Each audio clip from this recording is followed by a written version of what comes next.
6:32 p.m.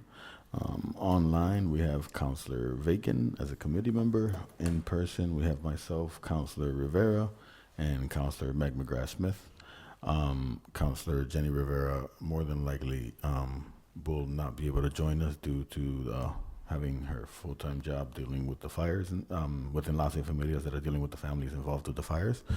And then I believe Councilor Bartley more than likely will be strolling in any minute now. Chair Rivera? Yes, thank you, Councilor Reagan. Just to let you know that Councilor Bartley has the conflict tonight. Oh, so he won't be here, so it'll just be us three tonight. Yes. Okay, that's cool. Thank you for that, Councilor Reagan. With that said, yes. This computer might not be muted because there's an echo. 1 second. Technical difficulties. It is muted. It is muted. Okay. We'll figure out the technical difficulties. So I'll entertain a motion to table item 1 as the minutes are not necessarily completed yet. So we'll deal with those for the next ordinance committee meeting. Oh, I was wondering why I couldn't find them. Yeah, no, I was just informed of that. So we'll just leave them on the table? yeah, if you can motion to table them, and I'll have Meg second them when she gets a chance. Okay, motion to keep item 1 on the table. Second. All in favor? Aye. Aye. And So then I'll make a motion to take up item 2 and open the public hearing. 1 second before we do that, I gotta do that Zoom motion Right. thingamajigger. Give me 1 second.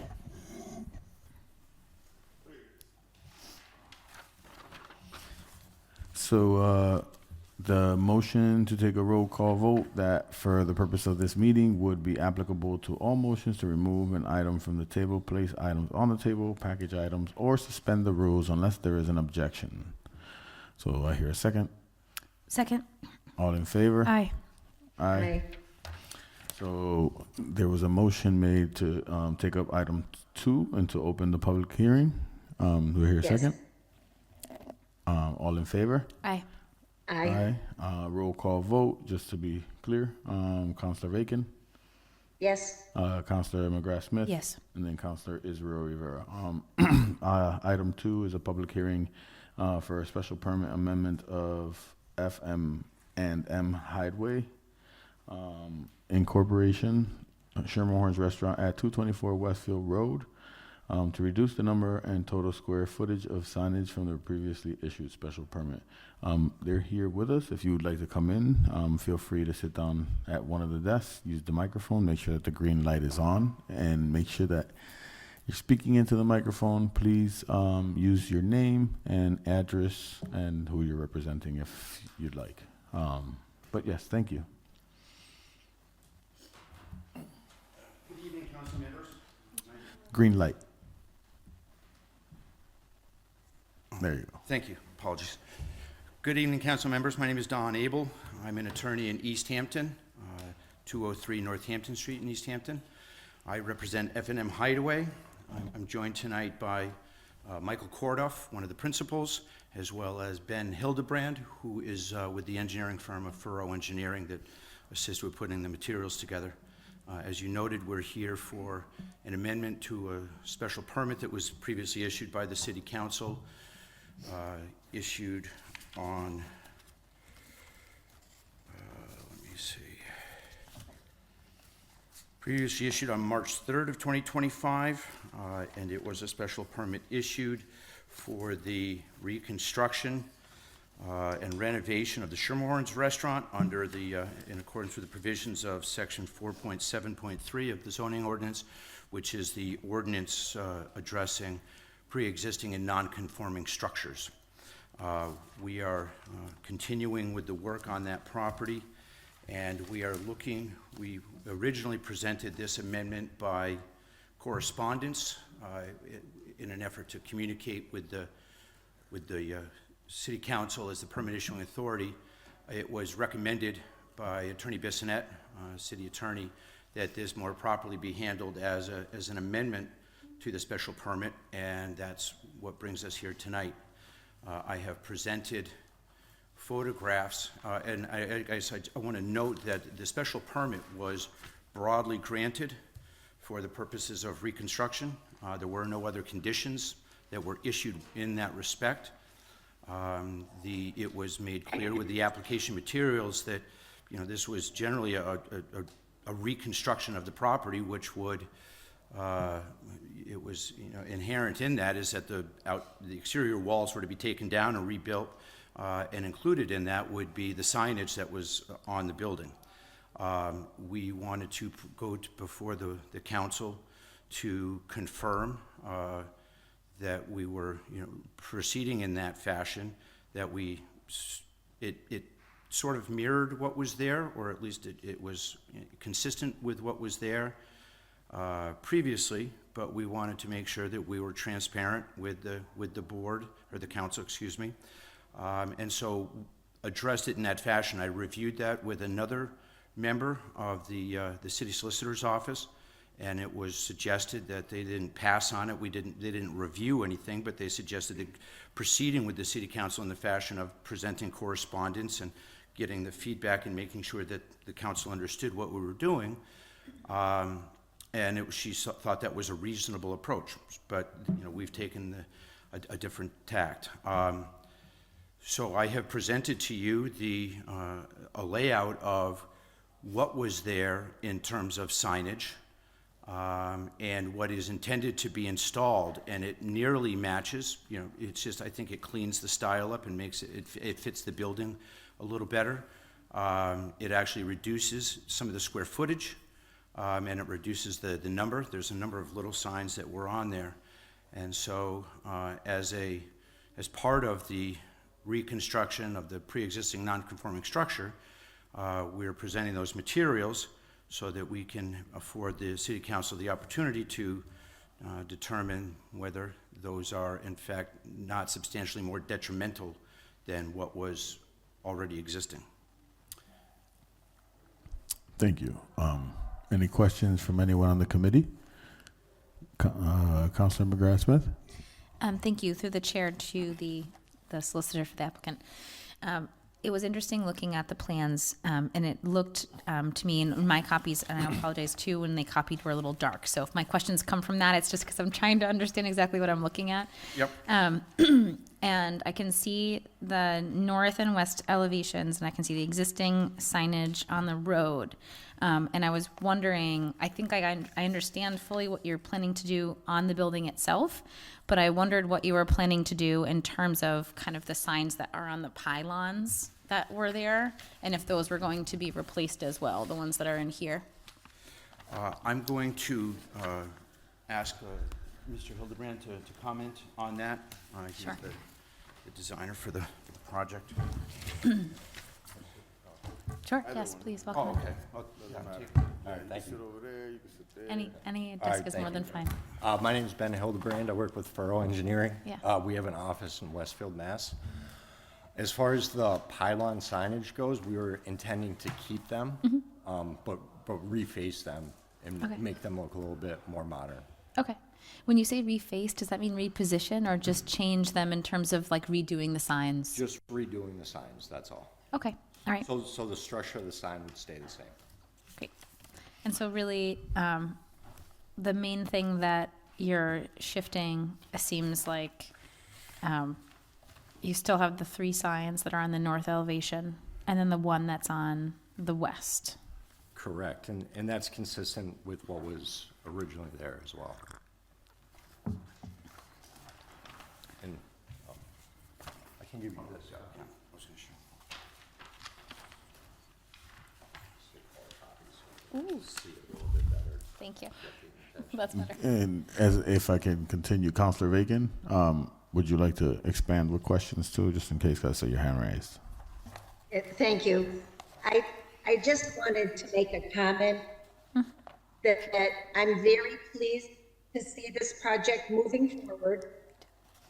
And my understanding is the signage is less invasive, if you will, and a reduction on the site. And so I'm generally very favorable on this. Okay, thank you.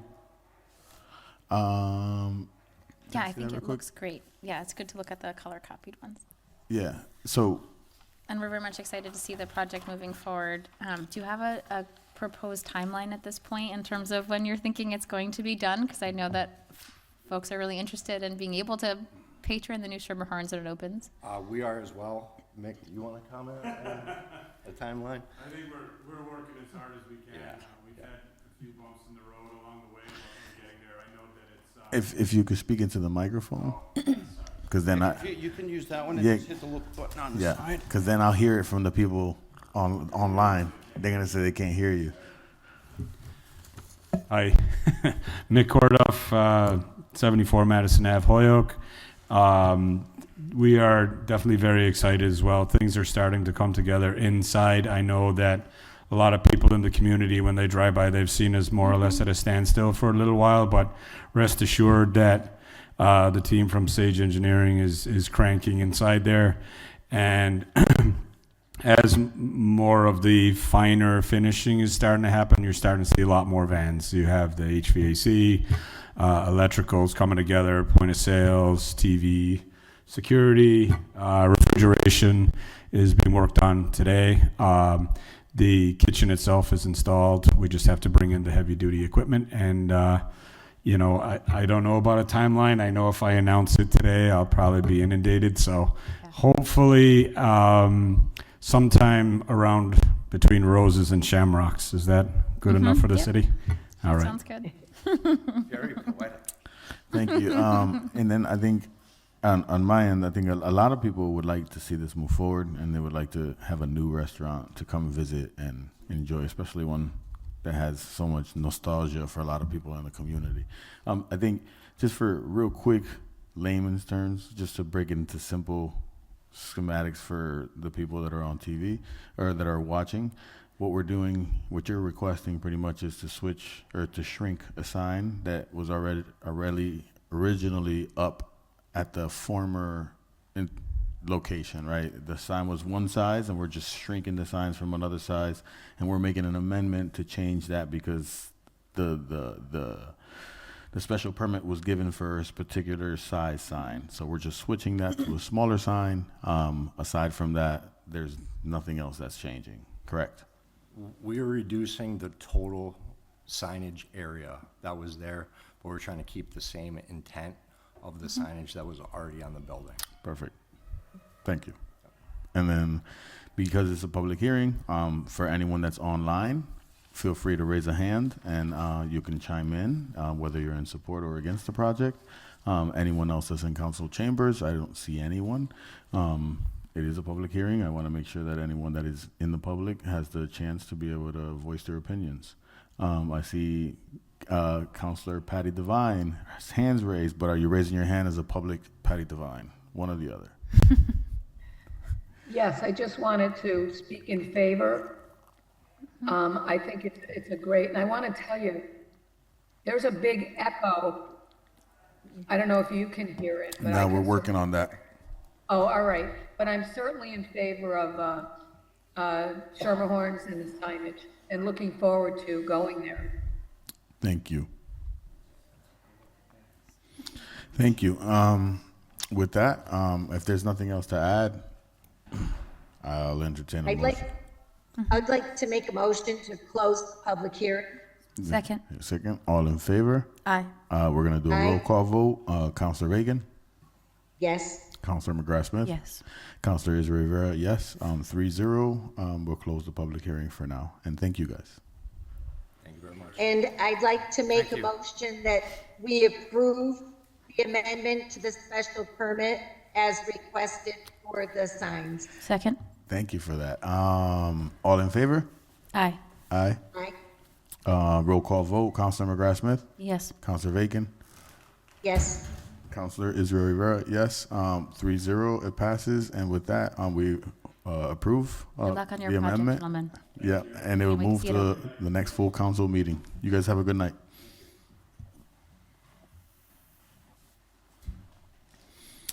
Entertain a motion to Take up item 3. take up item 3. And reopen No, and open the public hearing. Second. All in favor? Aye. Aye. Aye. Item 3 is, so it's opening a public hearing, but I don't see, she did. Okay, perfect.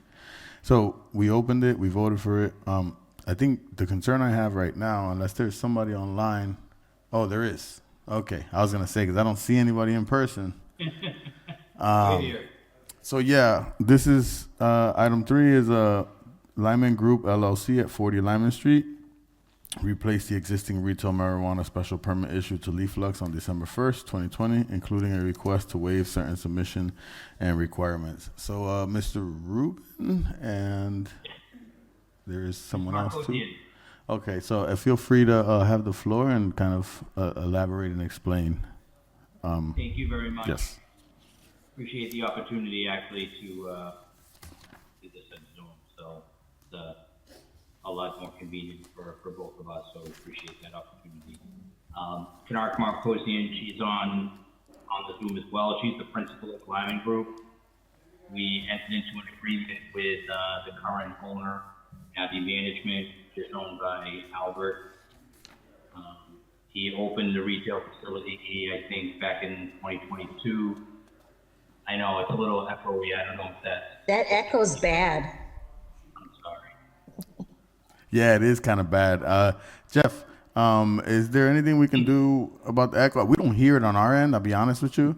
So like for us, it's clear, but I know on your end, it's got to be crazy because someone else made the comment too. Yeah, I checked the computer out there and it's muted and the speaker is off, and that's usually what would be causing an echo. So I'm not sure what it is. I've tried reaching out to Scott, but I haven't heard back from him. So I don't know how else better to proceed. We'll survive. It's okay on my end if it's okay on your end. I just hear myself twice, so My apologies. that's okay. This is we entered into an agreement with Albert, the current owner, back in March of 2025. We received CCC approval, which is required for this transaction as well, back in August 2025. We also had an opportunity to meet with the planning board in early July for the application meeting, very helpful in this process. Essentially, we're not making any changes to, that might have helped. No, that's me. Don't worry about it. You're good. Go ahead. Continue. Okay. Essentially, we're asking for no changes, no renovations whatsoever. We're assuming the name, and we've adopted essentially all the operating procedures of the existing operation. We reviewed them very carefully. We found them to be satisfactory. The business has no outstanding issues with the CCC related to any of their operating procedures. So we've essentially going to take over this operation and not make one change whatsoever. There may be some, economies of scale and some things that we can do about business practices that maybe improve efficiencies there, but we're not going to make any substantive changes to anything. And therefore, I understand the bylaw technically does not allow for a transfer, and this is supposed to be considered as a new application. However, the site plan, I believe, has been approved, and again, the construction was done, that went through its own process. So we did ask for several waivers that I thought would be redundant and sort of unnecessary for an operation that's been established already for 3 years. I think the planning board, I looked at the planning board's recommendations as well. So we asked for the development impact statement and the traffic impact and the site plan all be waived, and we would just rely on the previous one submitted, because there's, again, no changes to the operations of any kind whatsoever. We're hoping that the board would recommend waiving those things, as I think they would just be unnecessary for essentially a transfer of an existing business. I saw the note about the police chief. I know it's a different police chief than approved the previous security plan. There were no changes or recommendations. We adopted the plan that was approved back when the prior police chief had done so. However, I did reach out to the chief's email today, just as I saw this note, if the board recommends that we, send the same security plan that's already in place to the chief and submit that for the full council meeting, we're happy to attempt to do that. And again, there's no other changes that are being recommended here, so there's no site plan changes. We did provide an updated design certificate. That is one thing we did do. So we were able to ask the surveyor to provide an updated design certificate. And again, the existing plans that are on file, there's no changes to what's been already built and already there. With that, our hope is that we would get your recommendation to approve. Kennard has a business in Brockton now. She's it's doing very well. It's been one of the first ones that was opened in the city of Brockton. It's a strong competitor. It's got a good business operation and a good reputation in the city. She would like to bring that same mentality to this location. She thinks there's opportunities here to service the city and its customers. And, with that, we're satisfied with the conditions that were previously provided, which I think from the special permit I have in front of me that was done by City Council December 1st, 2020. We're not asking for really any changes to those conditions whatsoever. So really just sort of just swapping out the ownership here would be our request, and ask for your approval for that. Thank you. Councilor Vacan, I see your hand raised. Thank you, Mr. Chairman. My question is to our Assistant Solicitor, Attorney Bissonette. Can we, under the ordinance, waive any of the requirements of the ordinance?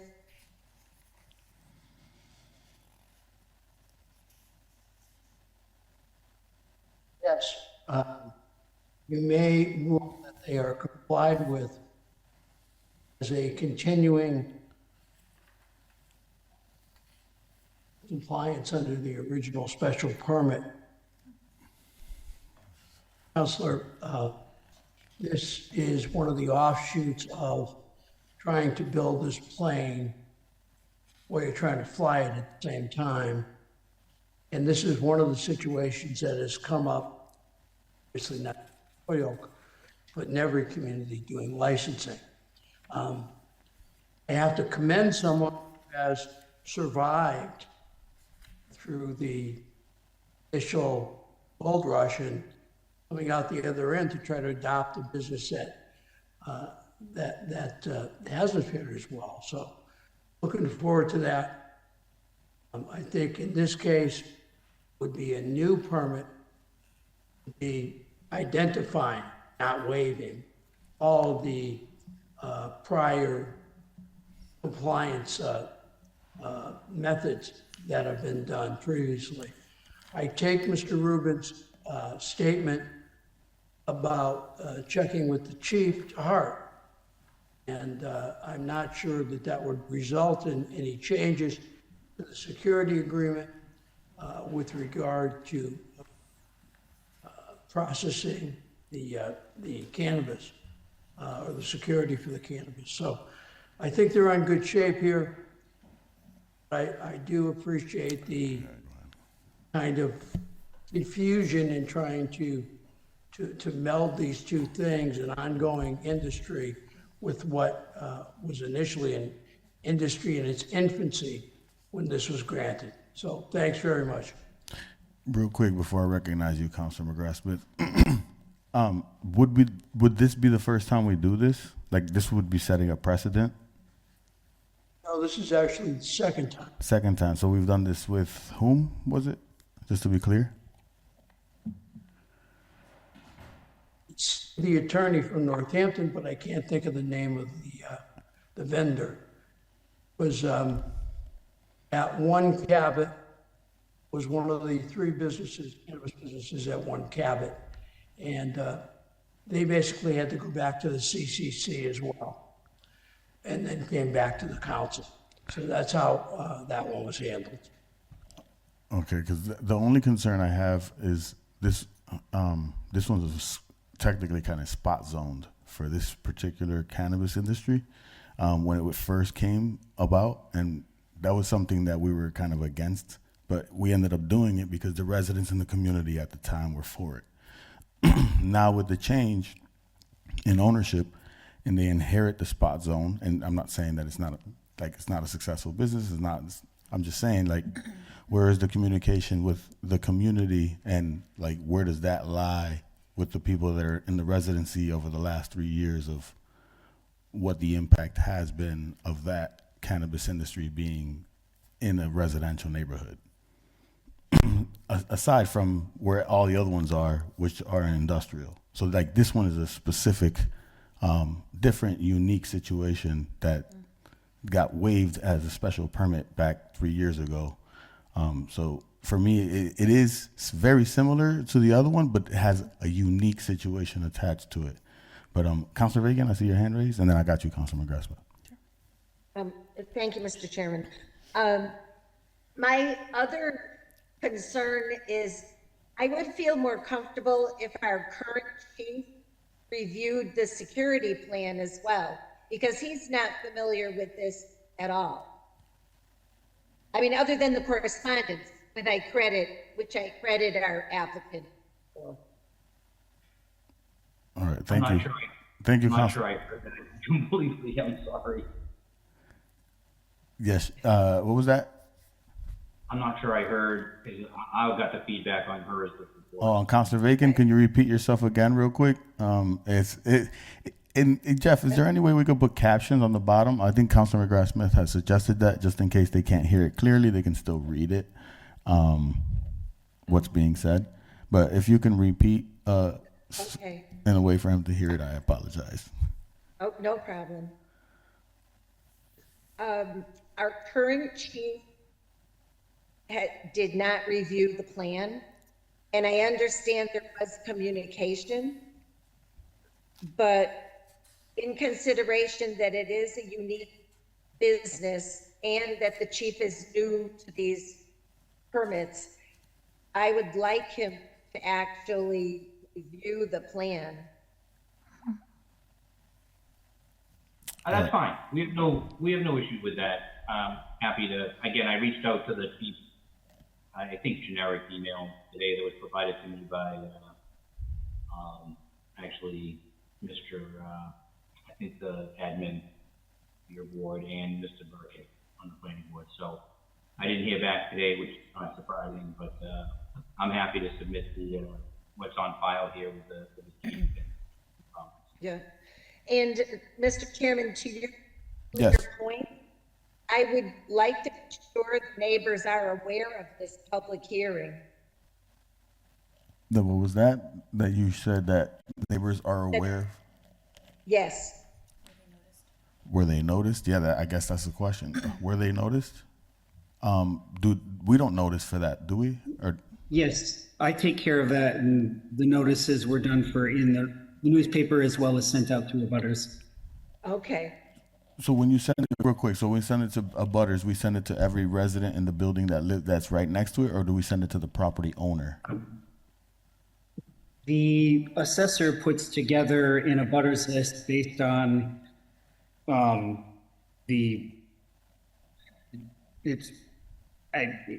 guess it's probably the owners from everybody that's within 300 feet. It's the assessor that puts together the list, so that's my understanding. Yeah, because there's a building right next to it that has probably like 12 apartments. So if you're just reaching out to one owner versus the 12 residents, it's a different concept. Mm-hmm. But that's good to know for us on our end, for the future at least. So, Councilor McGrath Smith. Thank you. So I was looking through the documents, and you can see that Narek Markasian, I think that's how you pronounce that name, was the sole. Yes, sir. No. No, that's not how you pronounce it. Yeah, it's Mark, actually. Okay. Okay, thank you. Thank you. Is a sole member of the Lyman Group, and we can see the form looks like effectively the transfer here is to this Abbey Property Management, and that is Albert Babadsanov. Yes. Okay. One of my questions is, this is a, person in the cover letter, Exhibit 1, indicates that, this is a person who is coming in with existing experience in the field.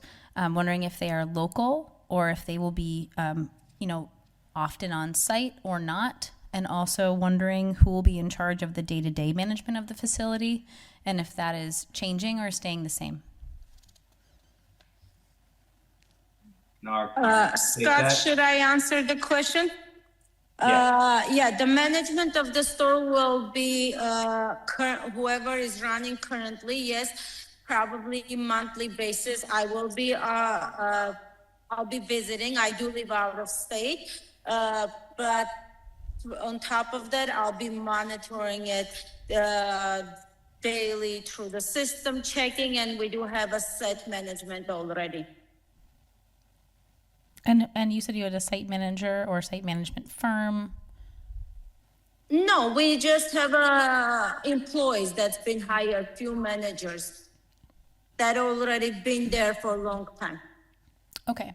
So we are not changing the stuff. Got it. Okay, thank you. That was my main question. And I agree with what Councilor Vacan said, that, and the planning board also concurred with that. Their recommendation was that we could close the public hearing and move for it to be approved pending a written and signed approval from the current Holyoke Chief of Police to review the site security plan prior to the permit issuing by the building department. No issues. So that would be my motion if there's no other comments by the committee. I don't see anyone in the public. Just to open it up to the public, anyone online have any comments? Anyone in council chambers have any comments?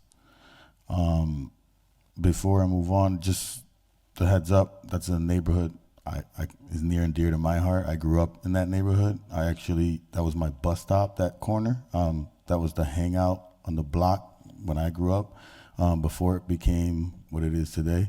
I'm out there every day, almost all the time, and there are others that are out there all the time. There's a huge, tight-knit community in the Flats neighborhood. I urge you guys to get familiar with the neighborhood and understand the people that live there, and be vigilant of the hangout that you have in the front. Thank you. Thank you. And then with that, did I get a second for that motion?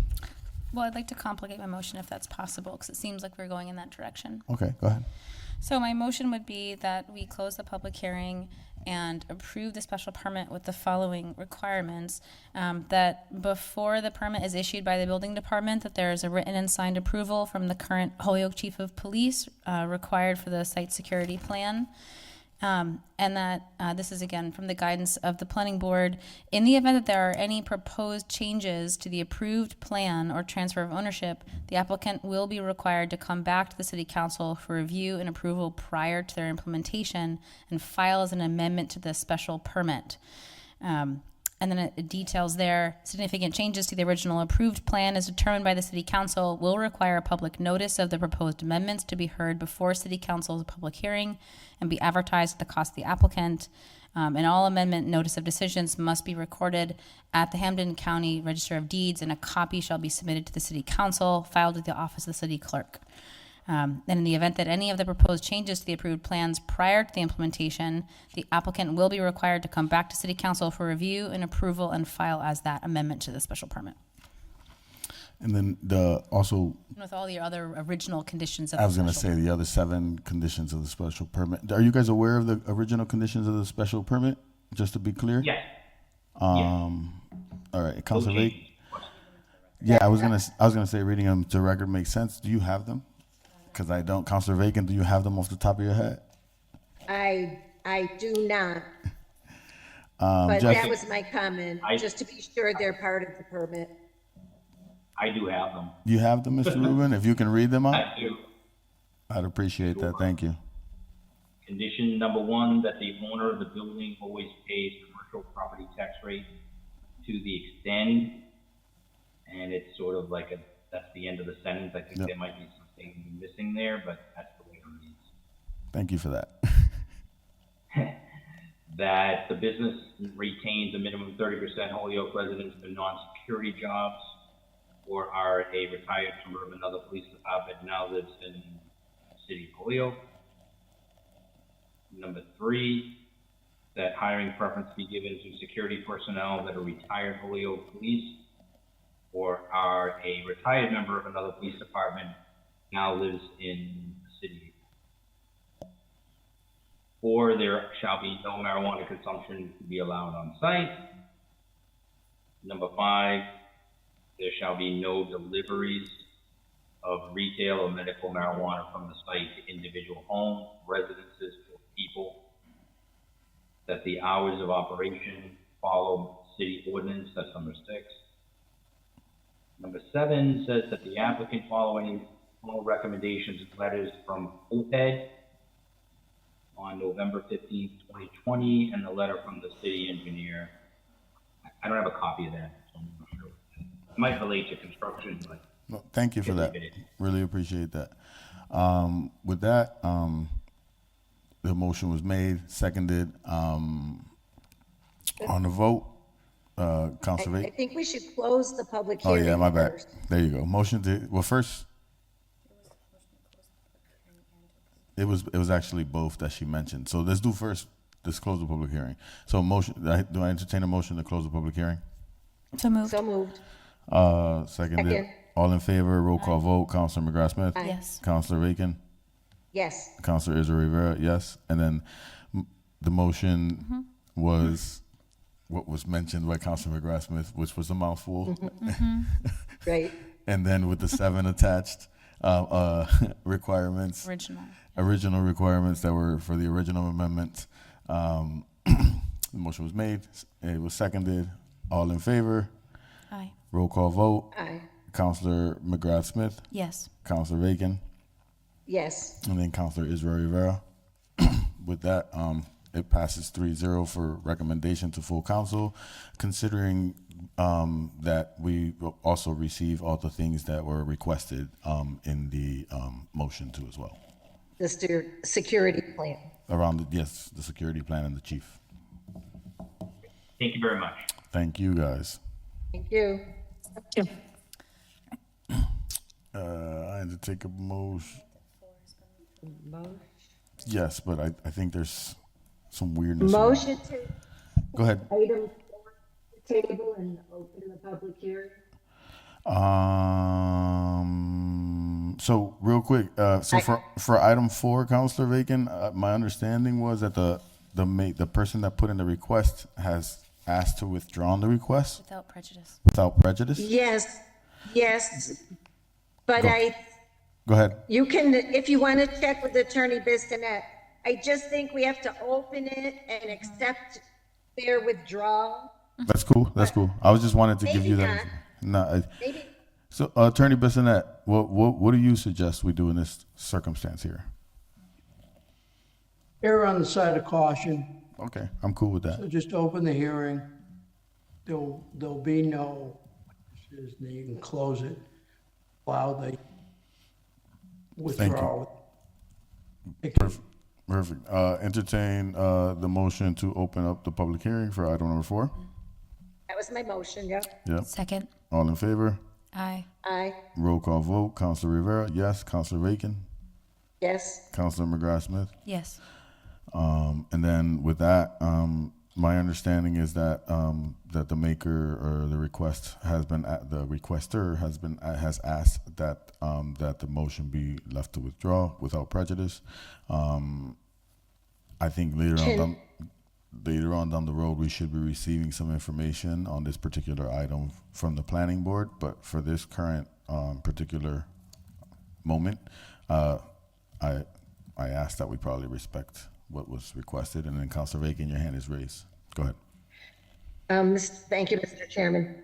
I would just suggest that we read the letter into the record and note the date and who signed it and we can do accept that. it, and then we can close the public hearing.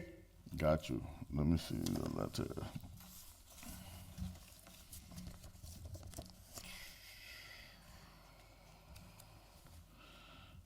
There's a lot here. Boom, boom. Okay, so the letter states, "Good afternoon, all city councilors and the ordinance committee. My name is Charlie Davignon, and I am sending you this email in anticipation of your public hearing tomorrow. Change application. So it says Wednesday, 12/3 at 6:30, specifically in reference to a zone application from Ella Suzman of 9 Martin Street from R2 to BG. Unfortunately, I will be unable to attend your public hearing, but wish to present my comments for your consideration. Please see email below sent to planning board members who are holding a Zoom meeting this afternoon. You will know that the major concern." Oh, this is this is public hearing anyways. I should read this anyway, so it makes sense. This is not actually the letter from the person, but this is a letter from an abutter. "You will note that the major concern is the invasion of business and longstanding stable residential neighborhoods, and I respectfully request you give this application." Oh no, this is that one. This application may be submitted or recommended by the planning board as serious, thoughtful evaluation, keeping in mind such a major change in use allowance could adversely affect the immediate area and long terms of peaceful residential enjoyment and property market values. A change from R2 to PG is quite significant leak that could open a lot wrong doors in the near future. That's from Charles Davignon. I believe that's in a butter. I don't believe I have a letter. Have the letter, Mr. Chairman? What was that?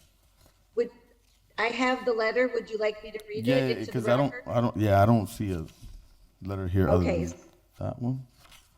Go ahead. Okay, so Jeffrey forwarded it to us on an email. It's dated Wednesday, December 3rd.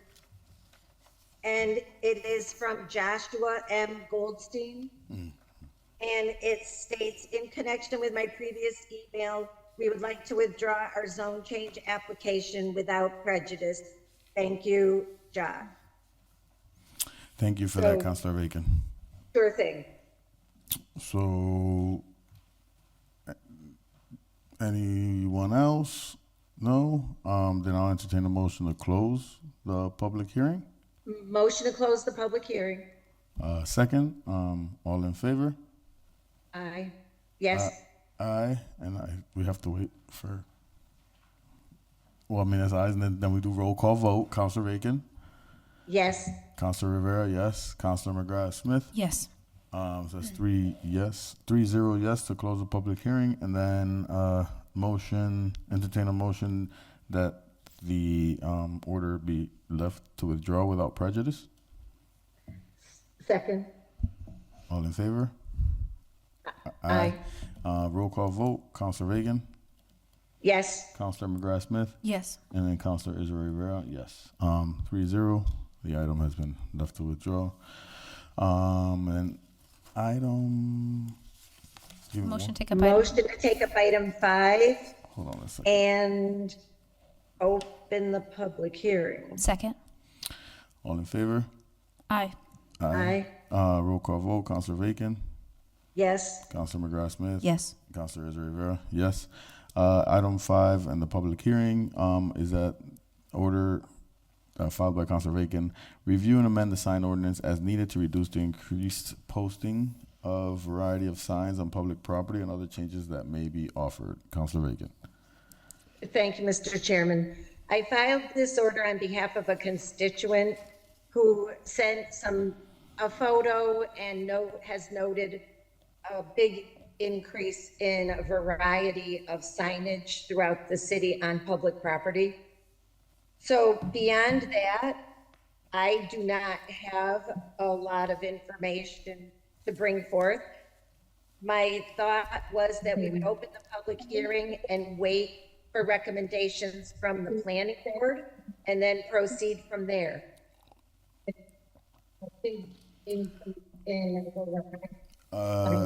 Councilor Ocasio,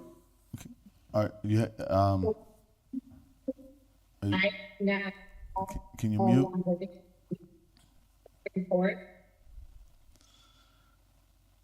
Is that okay? I can't understand. Yeah, no, I think she was unmuted accidentally. Oh. So, yeah, so you are looking for to see if we can open the public hearing, and hopefully the planning board will do their thing and then come back to us with a communication as to what their recommendation is. Is that's what I heard, correct? Yes. I guess for me, cool, we can open the public hearing. I'm just so it's just, but like, because when I read the order myself, I was just trying to figure out what it meant by like a variety of signs. Oh, okay, so I can clarify that. What is happening is there's a number of businesses and retail type of people that are putting signs up around the city seeking to get more business. Yeah, like lawn signs, right? Yes, Okay. but it might be, and I'm just making this up, I'm not naming anybody, but it might be a roofing company, it might be a lawn company, it might be gutters, any variety of business. But that type of a thing. No, I get what you're saying. I've noticed it myself. I always thought there was an ordinance on that. Are we saying that there isn't? Well, the reason I'm kind of waiting on the planning board is because a number of years ago, we had made some amendments, but they went too far.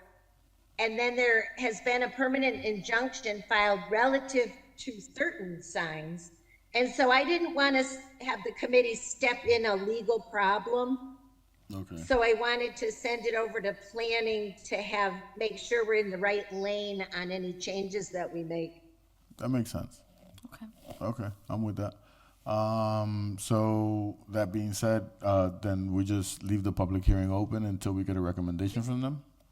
Well, we need to continue it to a date certain. Yeah, no, yeah, we'll do But that. it could be, yeah, What do we have? 3 months out, maybe.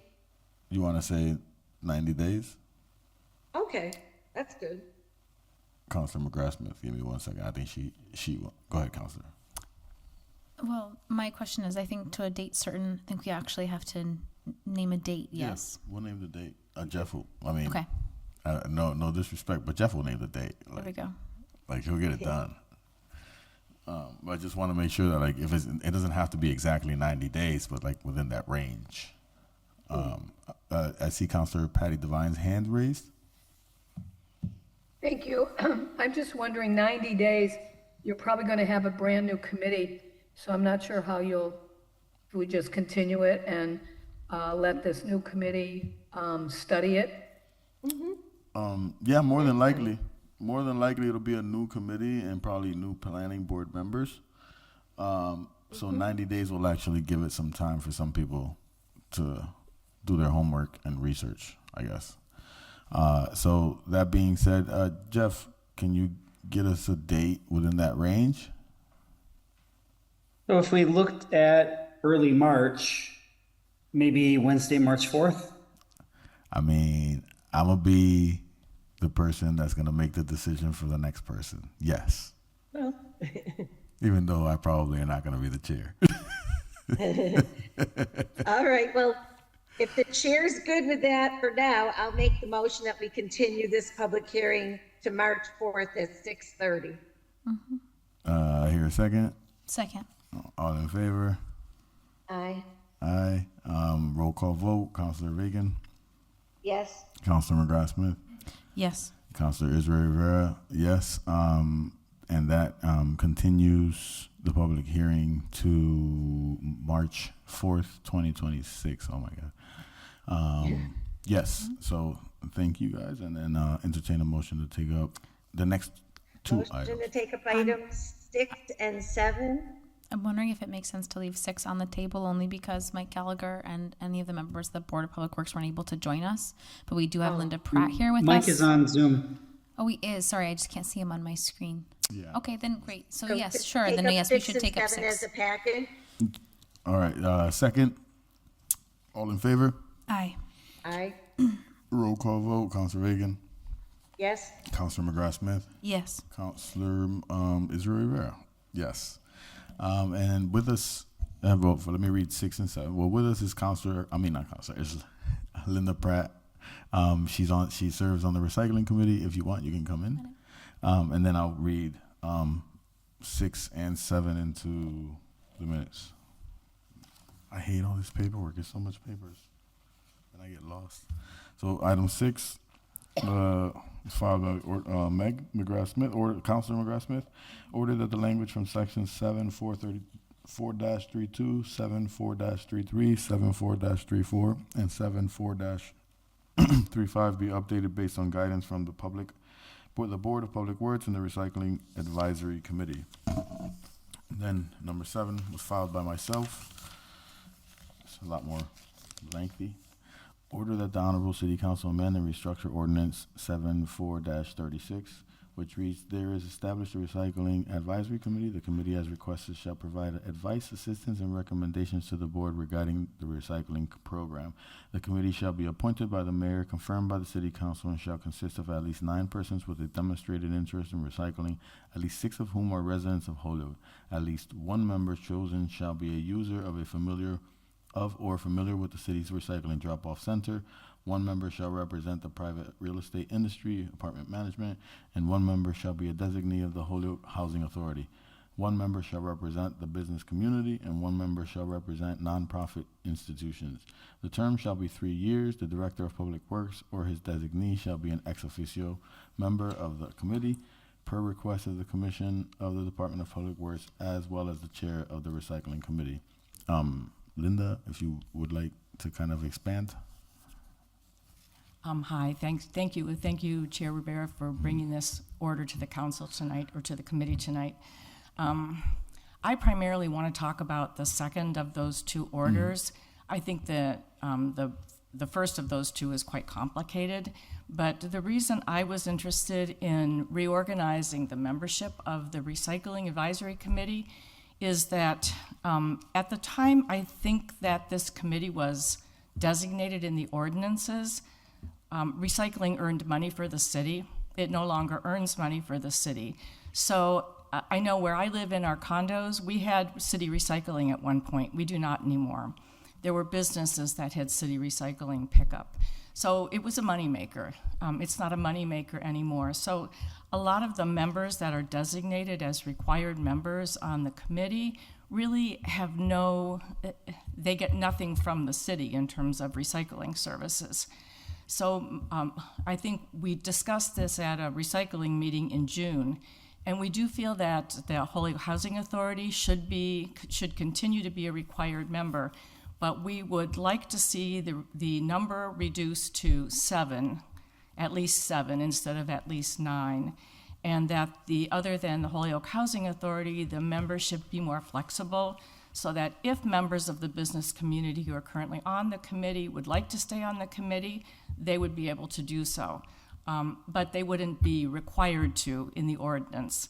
I think the city has a lot of ordinances, and I know you have a really full jacket, so I don't think this should take a lot of time. I emailed briefly Attorney Bissonnette and asked him if making the membership more flexible would cause any problems. He can chime in. And Mike Gallagher, if you have anything to add to this, we would be glad for your opinion as well. But we've had a difficult time getting a quorum. And as you all know, we got trash bins from the city, but we haven't been able to provide recycling bins. So currently, only households of 4 families or less get city pickup. And if you're a 4-family owner, especially some of our larger property owners who have some of these 4-family units and the city's providing trash bins but not recycling bins, you're probably not going to buy recycling bins for your tenants. That's just kind of a reality. So I guess that was our recommendation, that we reduce the number, that we say the membership could be, other than the HHA required member, and it could be just a designee from the Holyoke Housing Authority. It wouldn't have to be the head of it. That they be individuals with a demonstrated interest in recycling who reside or work in Holyoke. making it more flexible, then if things change in the future where we do have income from recycling that can earn the city money, that would be great. But I think rather than having to redo this ordinance, if things change, that would be our suggestion. Thank you. So how many members are on the recycling committee now? There are 9. 9. So it takes 7 to And make we it? would go down to, well, it says, How the many way do you the need for a ordinance is. quorum? Pardon me? How many do you need for a quorum? You need, if we have 9, we need 5.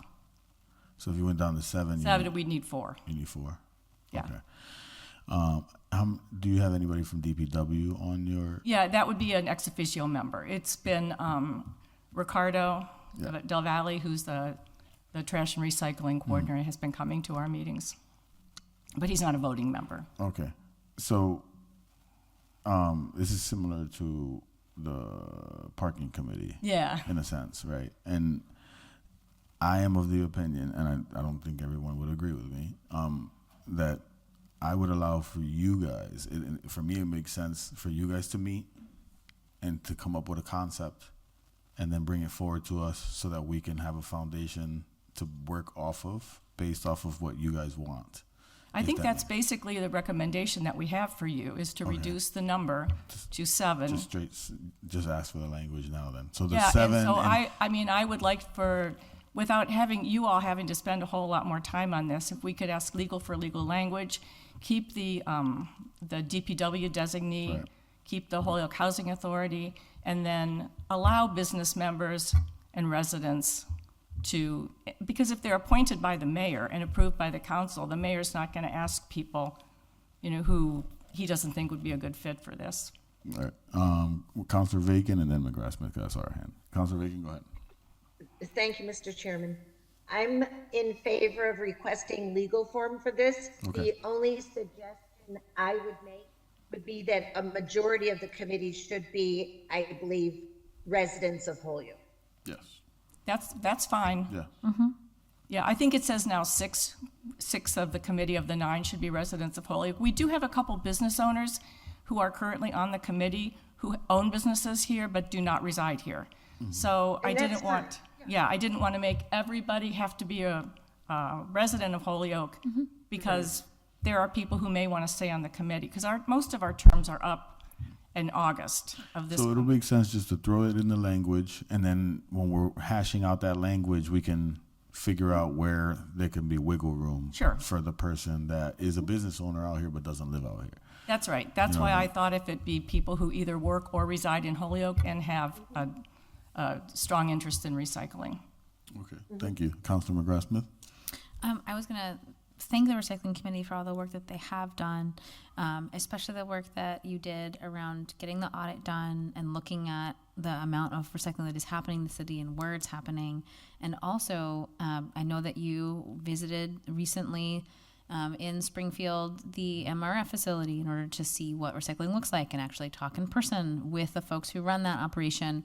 I am wondering about the role of the Director of Public Works or his designee as an ex officio member, and if that is working, and if there are other elements that we should build into the ordinance in order to support the function of the committee. For example, we could require a certain information to be shared with the recycling committee. We could be more specific. We could not say the Director of Public Works or his designee. We could say the recycling and trash coordinator. So I'm wondering if there's other elements that we should build into the ordinance here. This is composition in this section of the ordinance, but it also is purpose. It says in that second line, the committee as requested shall provide advice, assistance, and recommendations to the board, et cetera, et cetera. So I think if there's something else that we want to name around purpose or functionality, it could live in this ordinance as well. I understand that suggestion. I think right now, since we don't have a Director of Public Works, we have a lot of staffing shortages, that there may be some reorganization that will be going on with the Department of Public Works. So that is something that maybe could be tweaked as we go forward. That's why I wanted to bring this up now, because I've watched enough of your meetings to know how long it takes from the time something comes to ordinance until something actually gets passed. So I don't know. Mike Gallagher's on Zoom. If Yeah. Mike wants to say anything. Mike, you want to chime in? If you could chime into it on number 6 too as well, which is more around changing the language in the sections and have them be updated to match the guidance from the DPW or the board of DPW.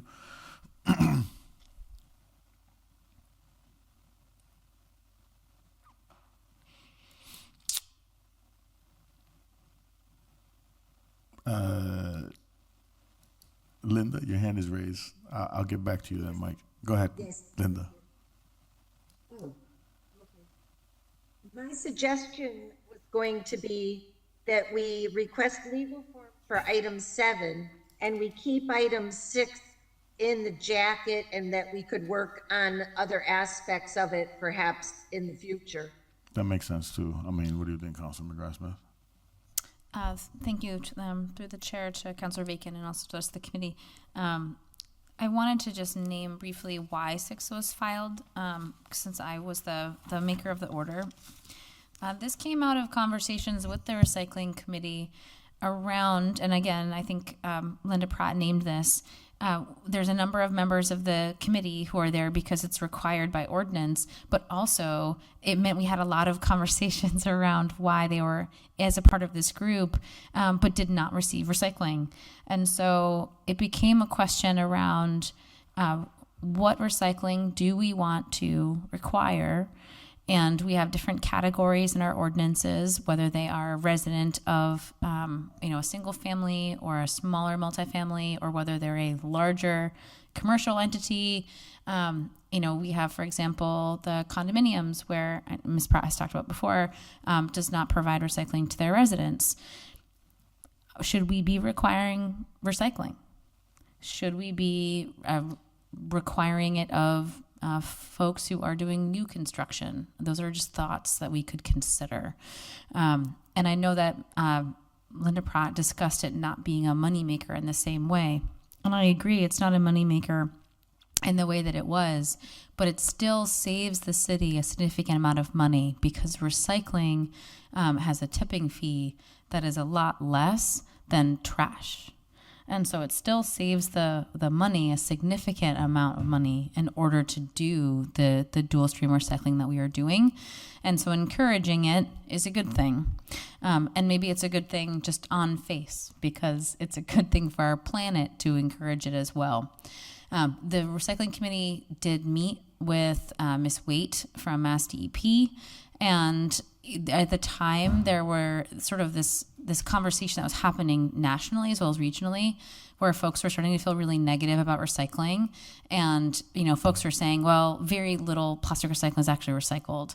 And when we met with the Mass DEP, their argument was that in Massachusetts, we were doing a really good job with recycling, and that they were able to see that 68% of paper was being recycled, and that a high degree of plastic that you're supposed to recycle is being recycled. It's just that a lot of folks maybe don't understand recycling and are putting in rigid plastics and things that can't be recycled, but that a lot of plastic recycling was being recycled.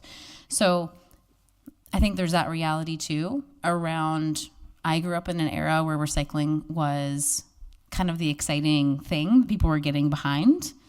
I remember school programs. I remember it was even around the city, there are some murals still from that time period that are encouraging people not to litter, to recycle, all of that. But recently, folks have sort of been more negative about recycling, and I think that is also happening at the same time as we're not getting the same money that communities were getting. But it is still saving us a significant amount of money because it's way less expensive than the tipping fee for just the bulk trash. The other piece that's in this that I think we need to look at is just there are parts of this ordinance that maybe we're not currently following. So it says in a number of places that the Board of Health was going to require recycling plans to be submitted to them. So it says it in the multifamily section. It says owners of multifamily dwellings shall submit a recycling plan to the Board of Public Works or his or her designee. And then it also says it later on for commercial entities as well. It says that it will be required, but if you can prove that it is a more expensive than not offering it, that you will be exempt from being asked to recycle. So I just think it could be an important part to look at it and say, do we want to streamline this language? Do we want to bring it up to what we're really doing and making sure that it's modernized? Maybe there's some elements in here that we want to change, or that we just want to make sure is really in alignment with what we're really doing. Go ahead, Linda. I mean, Ms. Pratt. Yeah, through the Monster. chair. Oh, I meant Linda Pratt. I'm sorry. Two Lindas. Yeah, I got two Lindas here. Yeah, through the chair. I just wanted to make the comment that what Holyoke does is dual stream recycling, which does save us money over trash. But what all of the larger haulers have is single stream recycling, which is actually as expensive or more expensive than trash. So we have a dual system in this city. And if we were to require our large building owners and all our municipal properties to recycle, it would be an added cost burden to them. I would love it if we could do that. I would love to have recycling where I live, so I wouldn't have to take it down to DPW myself.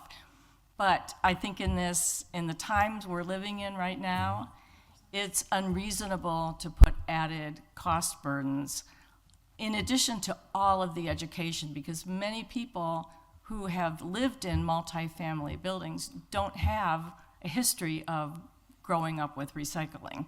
So there's a big educational component to it. I would say for myself, growing up in building, I always grew up in a building. I lived in like 3 different buildings in Holyoke. I learned a lot about recycling. Captain Planet was one of my favorite cartoons as a kid growing up. But if you live in a building, you don't recycle. You can't. You don't get blue bins. Like, you get just the one trash, and that's it. Yeah, So and there's- actually, I think, we have some composting starting in the city with the Holyoke Food and Equity Collective. They have some grant money for additional compost hubs. I think if we could encourage composting That's in the different. city, I was talking about that the- would be a lot of diversion from our waste. So I think there are other things we can be thinking about. Okay, thank you. Mike, go ahead. I just also wanted to name that we have currently in the ordinance that designee of the Holyoke Housing Authority will be on the committee, and that came up a lot as well, that right now there is no recycling offered on HHA properties. So I think that there are elements that we could consider. Would it make sense for us to support recycling to occur on Holyoke Housing Authority properties? That's right. So those are the conversations that I'm hoping we can have, but I don't think anything needs to happen fast. I don't think anything should happen fast. I think this has to be a process where we're bringing in different stakeholders and hearing from them around what they want and what the impacts would be, positive and negative. And I think it has to move forward with some consensus. I don't think it's something that we should do with any degree of lightness or quickness. So for 6, right? Correct. That's the one. We can move 6 forward for legal language, and I think we can table 7. Oh no, the opposite. I was gonna say. The opposite. I was like, wait a second. So I was gonna say keep 6 tabled, move 7 forward for legal language, and 6 is a larger, more complex conversation for more stuff down the road. I think with 6, I agree with a lot of that you said, and that Linda Pratt also said. I'm gonna say Pratt because I want to make sure we don't confuse. We have 2 Lindas here. It's been a while, but for me, it's we would need to possibly do some sort of analysis on what the costs would be, right? Because it has to make sense. Yeah. If we add on all these other properties for recycling, and then the cost ends up being almost the same. And it's not to say that I don't want to recycle. I do, but then the taxpayer assumes the cost, and that's part of the problem that we've been dealing with right now.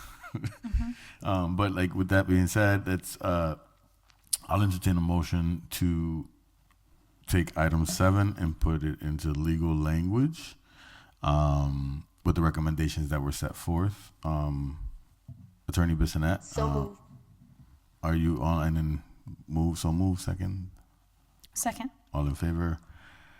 Aye. Real quick, Jeff, your hand is raised, and then I got you, Mr. Attorney Bissonnette. Yeah, just quick question. Is that legal form to come back to the committee or legal form to go forward to the council? Come back to committee. Come back to committee was the plan. But thank you for that question. So yeah, legal form to come back to committee, and then I was gonna do a roll call vote just to do that quick, and then I'll get to Mr. Bissonnette to ask questions. So roll call vote, Councilor Reagan, Yes? Councilor McGrath Smith, Yes. and then Councilor Israel Rivera. Yes, that's 3-0 to put item 7 into legal language. Attorney Bissonnette, do you have any questions regarding the legal language or what's being requested? Just want to discuss the resident versus non-resident. With a committee of 7, would language that states that no more than 3 members may be non-residents employed by a Holyoke company? That makes sense, I guess. Yes, we can start with that. That okay? It would mean Ms. that Pratt? no more than 3 out of the 7 would be non-residents. Yeah, They could all be mean, residents, but yeah, may- through the they may chair, be I would owners, leave too. that up to Okay. what you all think. I think that would be fine. I just think we'd want to have the option to have people like DJ, for example, DJ O'Connor, who's been on the committee and lives in another town but has a business and is very invested in Holyoke. So if people like that want to stay, I think we have 2 currently business owners who don't live in Holyoke. So yeah, we could start with that, and if for some reason it gets altered the day of the meeting, then that's different. But I think it makes sense to start with that. So there's that. That's for item 7, and then I entertain a motion to table. Well, I guess close the public hearing, right? Or no, that's not a public hearing. Okay, we did so many. So then for item 6, I would say entertain a motion to table. Yes. Second. All in favor? Aye. Roll call vote. Councilor Reagan, Yes? Councilor McGrath Smith, Yes. and then Councilor Israel Rivera. Yes. So that one's item 6 is tabled. Item 7 has been sent for legal language. Thank you for advocating for recycling and Yes, thank doing all you. the work that you do. I just within did the have city. one more comment. Currently, the terms all begin at the same time. So when you're revising the language, I don't know if you want to consider staggering the Staggering them. terms. Yep. Yes. Got it. Thank you. Thank you. Thank you. A motion take up item 8? Second. Second. All in favor? Aye. Aye. Roll call vote. Councilor Reagan, Yes? Councilor McGrath Smith. Yes. Councilor Israel Rivera, yes. Item 8 was filed by Councilor Murphy Ramboletti. Order that the city examine and study Schedule A increase that were recommended by salary study completed in 2014 so that we can implement salary adjustments that are competitive and more aligned with neighboring municipalities in order to retract and retain city employees. So this one, I put it back on so that we can actually match what we put out for the treasurer's position. Because currently, my understanding is we changed the treasurer's position. I believe it was to a grade 14, but with a pay rate that doesn't match the grade. And I don't. I was informed that I don't think that you can put that post as it is until we correct it. But Councilor Bacon, I see your hand raised, so feel free to go ahead.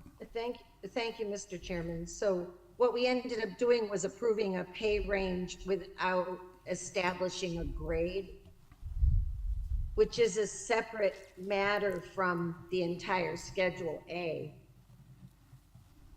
The last question we had on Schedule A was how much it would cost, because it had been put forth to us that it would not be a cost. But then, because people are below the beginning scale, if we adopt this Schedule A, the law will require that they're paid the minimum pay.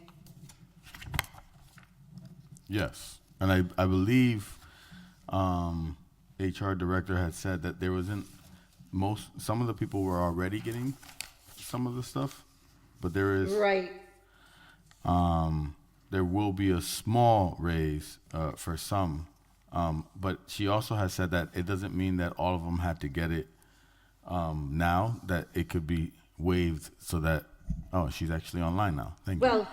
Well, but if with, Go ahead. just so I can clarify, if we create a local law that says this is the pay scale, I don't see how we could deny somebody the lowest pay of the scale. And No, Kelly did send us a correspondence that indicates for 1, 2, 3, 4, 5, 6 people, it would cost a little over $20,000 to bring them up to the scale. yeah. So Kelly's online now. She has her hand raised out. Let me, Kelly? Hi, can you hear me? Yes. I don't know how you guys did the meeting with this echo for an hour. So we don't hear the echo out here. Oh, really? Online we do. To Councilor Bacon's point, I was wondering if maybe we could say effective fiscal year 27. That's what I was so going to say. Yeah, but in terms of like the vacant positions, I don't know if there could be language, for example, the incoming treasurer, the new range would apply to them. Okay. Councilor Vig. Oh no, that's not Councilor Vig. Does that kind of answer your question, Councilor Vigan? Well, in a way it does, except I'd be hesitant to hold a future council to a current action. That makes sense. I'm trying to do or recommend the least burdensome. If we have the 20,000, which I think we do in some vacant positions, we could transfer it from those to the new, to the people who would fall under this new scale. And there's going to be some vacant. So in the 20,000, I included the OPED director, the library director, and the auditor. And so we know the library director is retiring at the end of this year, December 31st. Mr. Vega's leaving at the end of the calendar year as well. So that might not affect that 20,000. Oh, okay. Councilor McGrath-Smith? Thank you, Chair Rivera.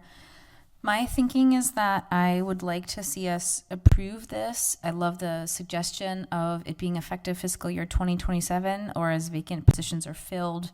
And I just think that we need to be clear about the naming of some of these roles because some of these things are based off of positions that may be changed in the future but are not now. So